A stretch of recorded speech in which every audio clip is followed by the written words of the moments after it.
আমি খাই নাই আম্মু, একটু লবণ দেখছি খালি। সম্মানিত এলাকাবাসী, সিহারি খাওয়ার সময় হয়েছে, উঠুন, উঠে সিহারি খেয়ে নিন, উঠুন।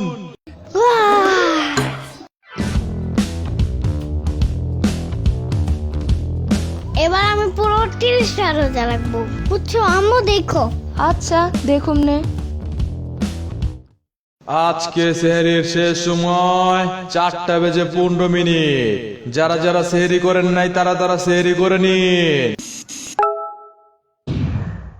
সেহরি খাওয়ার আর মাত্র 5 মিনিট বাকি। সেহরি খাওয়ার আর মাত্র 4 মিনিট বাকি। আর মাত্র 3 মিনিট বাকি। আর মাত্র 2 মিনিট বাকি। আর মাত্র 1 মিনিট বাকি।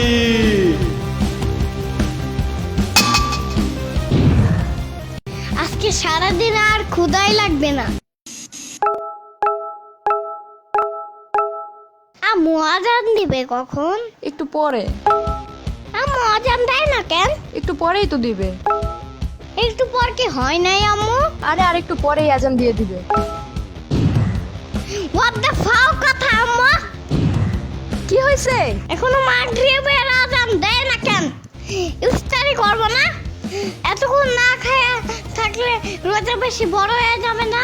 ওই তোরে কইছিলাম আমি রোজা রাখতে, উঠছস কেন ভোরে তুই? আজকে আবার উঠিস, দেখ মনে। কিছু জিগাইলেই এমন করে। কিরে কই গেছিলি? মাদের বাসায় গেছিলাম আম্মু। তোর মুখে বুরিন্দা লাগা আছে কেন? বুরিন্দা খাইছস? না না, মাদের আম্মু আমাকে বলছে যে ইয়ামিন একটু বরিন্দার লবণ দেখো তো। রোজা ভাঙ্গা ফালাইছস? আমি খাই নাই আম্মু, একটু লবণ দেখছি খালি। বুরিন্দায় লবণ দেয় কে? ওরা আম্মু অনেক জোর করতেছিল, বুঝছো? হ্যাঁ বুঝছি।